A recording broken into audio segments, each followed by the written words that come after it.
Khawatir anak terlalu erat dengan gadgetnya? Khawatir mereka lebih suka bermain game daripada belajar? Apa yang harus kita lakukan? Menjauhkan mereka dari gadget. Membiarkan mereka tertinggal oleh teknologi yang semakin maju? Tentu tidak. Berikan kesempatan dengan pedoman serta batasan. Sama seperti kita ketika akan menggunakan alat elektronik yang baru dibeli. Hal yang perlu pertama kali kita pelajari adalah manual booknya.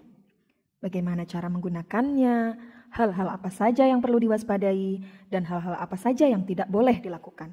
Kita dapat memberikan manual book untuk anak ketika memberikan kesempatan kepada mereka untuk menggunakan gadgetnya, agar anak dapat lebih bijak menggunakan gadgetnya. Bagi anak-anak, teknologi bukanlah musuh yang perlu dihindari. Ibarat pedang yang tajam dengan seorang samurai. Teknologi merupakan pedang tajam yang dapat memberikan manfaat yang begitu besar bagi seorang samurai tersebut, yaitu anak. Namun, seorang samurai harus bisa menggunakan pedang tersebut dengan seharusnya. Jangan sampai pedang tersebut malah melukai diri sendiri. Begitu pula seorang anak harus dapat menggunakan teknologi sebagaimana mestinya. Jangan sampai justru teknologi memperbudak pikiran mereka dan menjadikan mereka candu, sehingga memberikan kerugian pada kehidupan mereka. Maka, yang perlu kita lakukan adalah mengarahkan anak bagaimana cara memanfaatkan gadget mereka untuk mempermudah kehidupan mereka, serta memberikan wadah akan hal tersebut. Gadget tidak hanya untuk bermain, gadget dapat memberikan banyak manfaat, tergantung pada aplikasi apa yang digunakan. Buang jauh-jauh pola pikir yang masih kuno. Belajar harus di sekolah. Belajar harus serius dan menegangkan.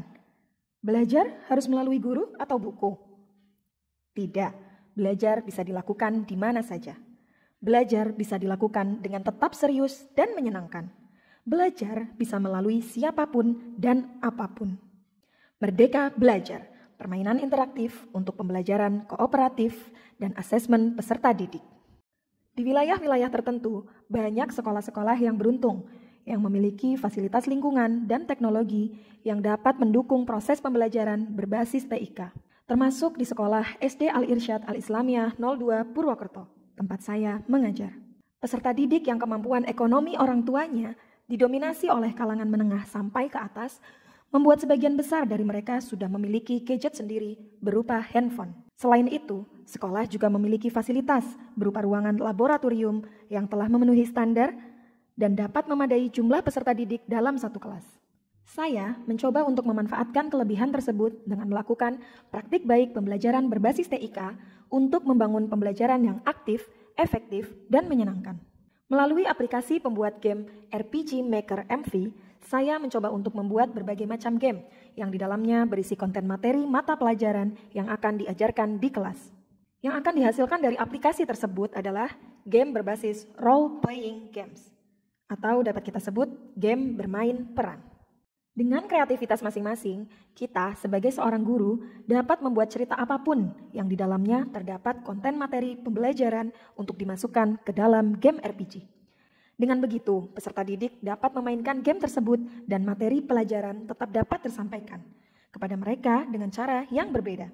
Bahkan, peserta didik juga dapat diajak untuk berkarya membuat game ini. Langkah-langkah strategis yang perlu dilakukan adalah mengawalinya dengan membangun niat dan tekad yang bulat untuk dapat memberikan pembelajaran yang aktif, efektif, dan menyenangkan bagi peserta didik melalui pemanfaatan TIK. Kemudian dilanjutkan dengan mempelajari tutorial-tutorial pembuatan game melalui RPG Maker MV yang sudah banyak tersedia di internet, terutama di mesin pencarian Google maupun YouTube. Setelah itu, tentu mempersiapkan aplikasi yang diperlukan, yaitu aplikasi RPG Maker MV, untuk melakukan trial and error tutorial-tutorial yang telah dipelajari. Sedangkan langkah-langkah teknis yang perlu dilakukan adalah sebagai berikut.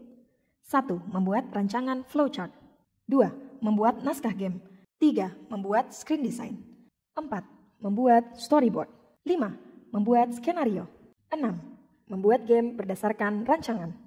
Pembuatan game RPG melalui aplikasi RPG Maker MV dilakukan melalui beberapa tahapan, didasarkan pada skema sebagai berikut.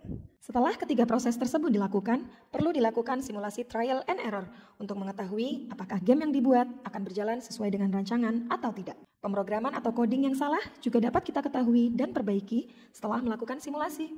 Setelah menyelesaikan perbaikan dan memastikan semuanya sesuai dengan rancangan, langkah terakhir adalah mengekspor game, agar game tersebut menjadi aplikasi berbasis sistem operasi Windows ataupun Android sesuai kebutuhan.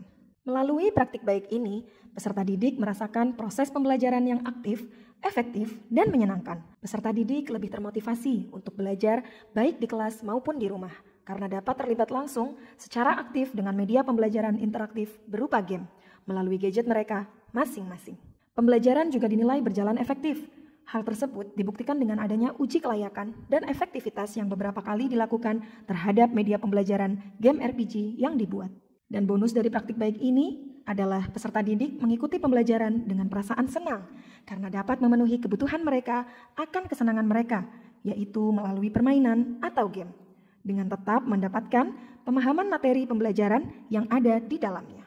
Pembelajaran secara keseluruhan yang dapat kita ambil dari praktik baik ini adalah guru harus memiliki jiwa yang selalu ingin berkembang, mengikuti perkembangan zaman termasuk perkembangan teknologi. Guru harus semangat untuk terus memberikan inovasi dalam dunia pendidikan. Salah satunya adalah dengan memberikan wadah kepada peserta didik akan rasa hausnya terhadap teknologi. Peserta didik di zaman ini tidak dapat dijauhkan dari teknologi, namun dapat kita arahkan untuk dapat bijak memanfaatkan teknologi. Peserta didik sudah harus mulai diajak untuk sadar bahwa teknologi tidak sekedar bisa digunakan sebagai hiburan semata, melainkan untuk membantu kehidupan mereka. Kelelahan dan kesulitan dalam memberikan pembelajaran yang bermakna sudah pasti akan guru rasakan. Namun, keceriaan dan keberhasilan peserta didik akan membayarkan itu semua. Salam Merdeka Belajar.